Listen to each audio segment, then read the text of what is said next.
That's where our trails are located, in the back of the property, back in the woods. And so you see everything from a different perspective. And, yeah, it's an awesome way to see the state.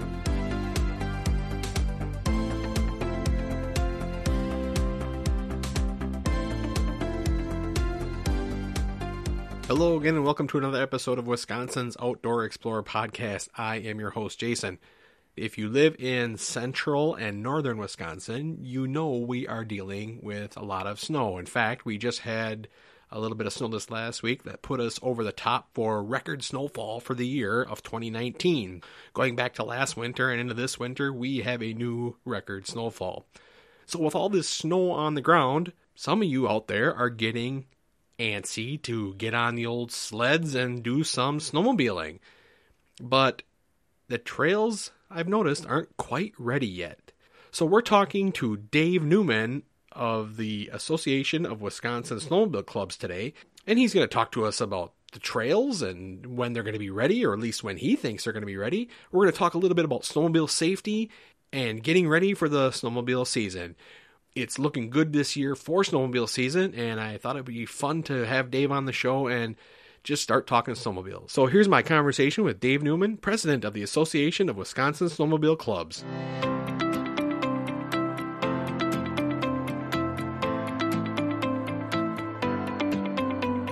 Dave, welcome to the podcast. Thanks for having me. Glad to be here.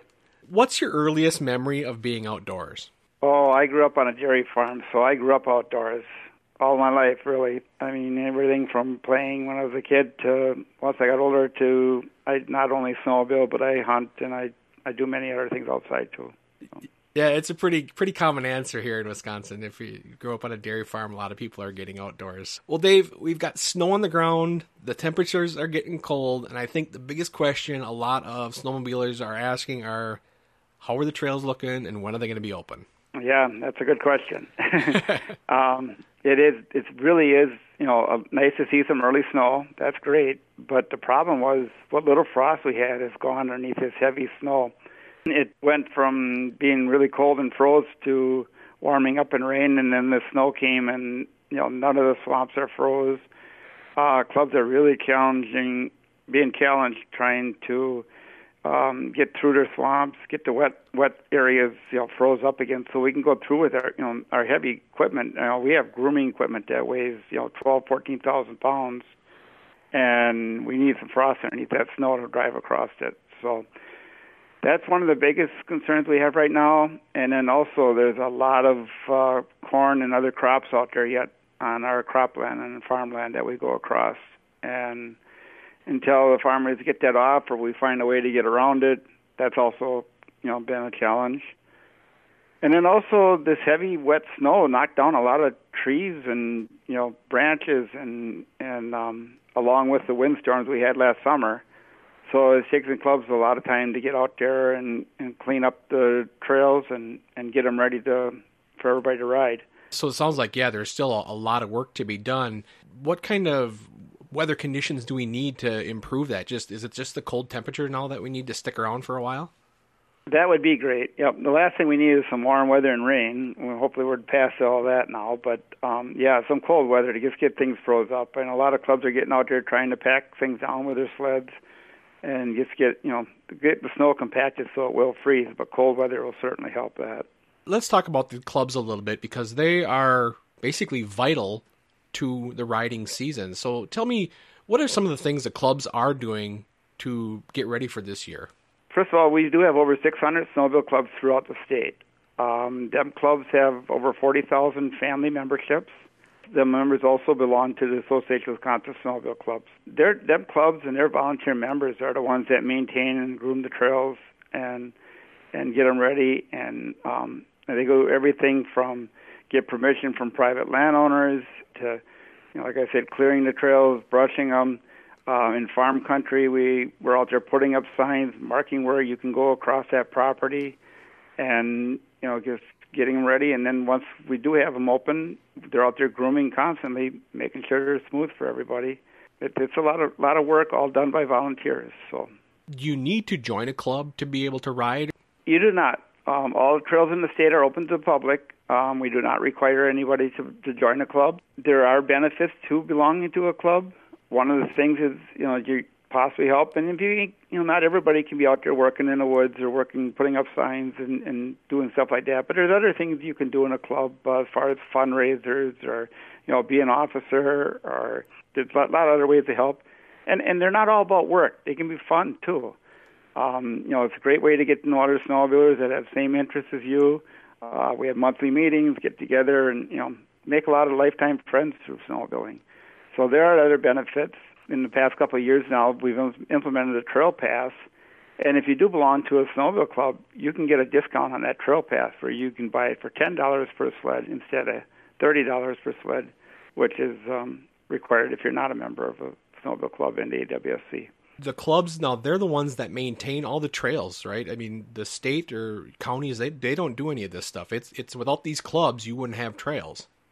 That's correct. Yep, they're the ones that maintain most of them. It's them and their volunteers. They do get reimbursed. The clubs do get reimbursed. Clubs, they do have a huge investment in their grooming equipment now. The groomers that we have today, can be anywhere up to $250,000 a piece. So they're not cheap to own or to maintain. We do get reimbursed through the Snowmobile program. That money does come all from user fees. It's no tax dollars, so it's self-funded program. The revenue comes from snowmobile registrations, snowmobile trail passes, and then we do get some gas tax back from some of the gas that we use in our off-road vehicles. So important to join a club and support a club because there wouldn't be any trails without them. And when you're riding, and I know this has always been a campaign that I always see once in a while about staying on the trails, can you explain why that is so important? The majority of our trails do cross private property. We have some on public lands, some on national forest, state forest, even some county forests and other public lands. But the vast majority of our trails are located on private property. And then property owners, they give us permission to cross their land, but just in the location that that they tell us we can go. So if it's a cropland, it may be along the edge of a field. It may be a certain trail through a woods, but it's not anywhere on that property. It's only where they allow us to go. So you're right. It's very important that people stay on the trails. Riding off of them is trespassing, and you can be charged, because of it. Just because there's a nice big open hayfield that's, nice, full of snow, and it looks like it'd be great to ride off trail in. The club doesn't have permission to ride that, and every year we lose landowners permission because people do not ride on the trail and they veer off of them and it does cause problems. So yeah, if you're losing landowners, you're basically losing trail miles, aren't you? You are. Yep. In many cases, we have to reroute. And that can be hard to do, to find landowners that are willing to let you go across. And so yeah, it's a big problem if we don't keep what we got. When you're going through these farmlands and stuff and you have a good season of riding, just to kind of give everybody an idea of why it's important to stay on there. As long as you stay on the trail, it doesn't do a lot of damage because, once the snow goes away, our tracks go away too. But if you ride off the trail, many of these fields are hay fields. If you're riding on them in the wintertime, hay fields or winter wheat fields, it can do damage. It can actually kill the crop. So that's why a lot of times, the landowner may have us going along the end of a field where there's not much crop growing there and it isn't going to hurt anything. So when you veer off of that and ride somewhere else, it can definitely damage it. It's also a safety issue. As long as you're on a marked trail, you pretty much know it's safe to ride because, the club has put it in there and they maintained it. But when you ride off the trail, you don't know what's underneath that snow. It could be stumps, there could be fence posts, fences, and so it's also a safety issue too. It's way safer to ride on the trails. Legally, in Wisconsin, there is really no place to ride off trail. Even on public lands, we're allowed to go across, public property, but it's only on the trails that are designated. So people have to understand that, if you want to ride off trail, you need to go out west someplace because in Wisconsin, it's not available. What kind of impact does snowmobiling have on the state? It's huge. It's probably the biggest winter tourism draw that we have. We've never done any economic impact studies here in recent years, but for instance, the International Snowmobile Manufacturers Association, they've done some studies, and they estimate that the benefit to snowmobiling economy across the nation is around $26 billion. Well, if you look at Wisconsin as one of the bigger snowmobile states, it's very easy that we're a $1 billion benefit to Wisconsin. Let's talk some riding here a little bit. What are some of the things you need to ride the trails here in Wisconsin? Well, first of all, snowmobile. Of course, it's not a cheap sport to be involved in. They can be expensive, but you can pick up used snowmobiles if you're interested in buying one that still probably operates very good yet for a few $1,000s. If you want to get in with a brand new one, you're probably going to be paying $10,000 to $15,000 for them, depending on how fancy a one you want. But then also you need the right equipment too. The equipment today is way better than it was 50 years ago when we started. The suits are very warm. The helmets are great. The equipment is awesome. The sleds themselves have hand warmers and seat warmers, and it gets so much more comfortable to ride. So sports come a long ways, but it can still be very enjoyable if you have the right equipment. Now, let's say you're a first-time rider. You've never ridden before. Where would that person start if they want to give it a shot and try it out? What would you recommend? First of all, if you happen to know somebody that has a snowmobile or is into snowmobiling, talk to them. Many times, if I have friends that don't ride, I'd gladly take them along with me, show them the sport, get them interested in it. Also, there are a lot of dealers that do rent out snowmobiles. That's a great way to go and try it. Most of them have equipment. They have the helmets, and you can rent it just for a day, just see if you like it, and it's something you might enjoy. That's a great way to get out there and try it once. Is there an age limit to when they can start riding on their own? There is. First of all, anybody born after 1985 does have to have a safety certificate for snowmobiling. If you're over 16, there is an online course that you can take. It's fairly quick and easy. You can find that on the DNR website. We also require anyone between 12 and 16, they're required to have a classroom course. And that's another thing our snowmobile clubs do. Many of them host these safety courses. Many of us are certified instructors through the DNR. We'll teach these kids how to ride safely. Them can be found also on the DNR website on where they're at and the times that they're held.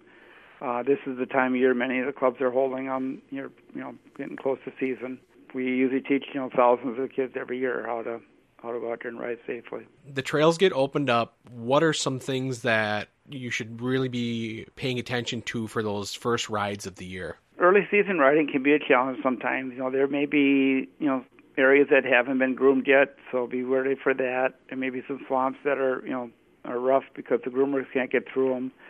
They're probably not going to be as smooth. Farm country, we got plowed fields and stuff, and it takes a while to get everything groomed and get that good base down where they're really perfectly smooth. So be aware of that. Make sure you know where the trails are open. A great place to find that is travelwisconsin.com website for the tourism department hosts that. It'll tell you what the conditions are in every county, when they're open, which trails are open, which ones aren't. So before you go, that's a great reference to go to and find out where you can go legally and what's open and ready to go. With the new technology, these sleds, they get faster and faster. Are there speed limits on trails, or is it just, be mindful and just be as safe as possible? There are some speed limits, first of all. They're not like you would find on a road because on a trail, every location is a little different. Mm-hmm. One corner, 10 miles per hour might be too fast, and other places, across the field, it's safe to go a lot faster.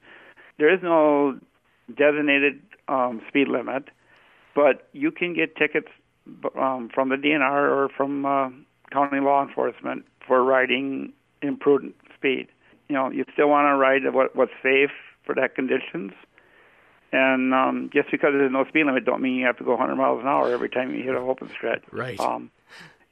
And the other thing you got to remember is there's also other people out there using them same trails. And when you're riding in the woods or over hilly country, you want to be aware that at any time you could have another snowmobile coming from the opposite direction. So you want to always make sure you stay on the right side and try to, be aware that, not only a snowmobile coming, there could also be grooming equipment or logging equipment out there that, you want to watch out for. The whole state is full of snowmobile trails, but is there a central location they can get a map to check out all these trails? Yeah, typically where the maps are developed is each county develops their own individual maps. Each county, the clubs kind of organize on a county level, and they talk to each other and meet regularly. So they're, because they're connecting trails and working together on when they open and when they close. If there's a certain county you want to ride in, you can contact. A lot of times the county parks department may have trail maps, or any of the clubs located in them counties would have maps available for you. If you're listening to this podcast, you really begin to understand how important clubs are to snowmobiling. Without the clubs, you just wouldn't have any of this, would you? That's true. Yep. That's the only reason there are trails. If we were to rely on the Department of Natural Resources or something like that to put that many miles of trail in and maintain them, it wouldn't happen. So, how many miles are in Wisconsin? We don't even really know for sure. As far as funded trails, there's currently just under 19,000, and then we did have some new trails designated as funded trails this past year because the program had some extra money and we were able to fund some additional trails. And I think we funded another 618 or something like that. So over 19,000 in funded trails. But then there's also a lot of trails that are out there that the clubs maintain under their own pocket. It may be just a connecting trail going to an establishment or a gas station, or many times trails that connect lakes. They're not going to be funded because they go across water, but the club still maintains them too. So we estimate somewhere between 22 and 25,000 miles of trail out there in the state.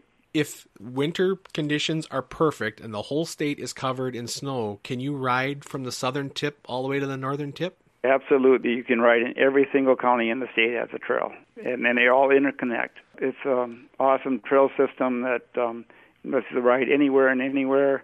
Many of us that ride a lot, I mean, me and some buddies, we do a lot of saddlebag trips where we'll spend 3-4 days out there just going from one area to another, and a couple hundred miles a day and stay overnight someplace and do a couple hundred miles again the next day. And you can do that because they're all interconnected and they go everywhere. And what a great way to see parts of the state that you probably would never see in a car. It is. I always say it's the best way to enjoy Wisconsin's beauty. The way I like to explain it is you see everything from the back side. When you're going down the road, you see everything from the front side. When you're in the seat of a snowmobile, you see everything from the back side because that's where our trails are located, in the back of the properties or, in the back in the woods. And so you see everything from a different perspective. And, it's an awesome way to see the state. That's really cool. So one other question I wanted to ask you about is the trail system in ATVs. I know the ATV, UTV sport is growing every year. Are there limitations? Can they go on the trails? What are some of the things that they have to know? There are not all snowmobile trails are open to ATVs. There are a limited number. I think we have about 4,000 miles of what we call shared trails, where when the snowmobile trails are open to snowmobiles, ATVs are also allowed to go on them. But you have to check with every county. It's different on that. And it's up to that club and that county to decide if they want to allow ATVs on their trails. And most of the time it comes down to their landowners and what they want to allow on their trails, if they want to allow wheeled vehicles or not. And in some places, the landowner may own an ATV and he want to ride on a trail, so he may want them open to the ATVs. In other areas, they don't. So it all depends on the individual clubs. So you need to check that out ahead of time.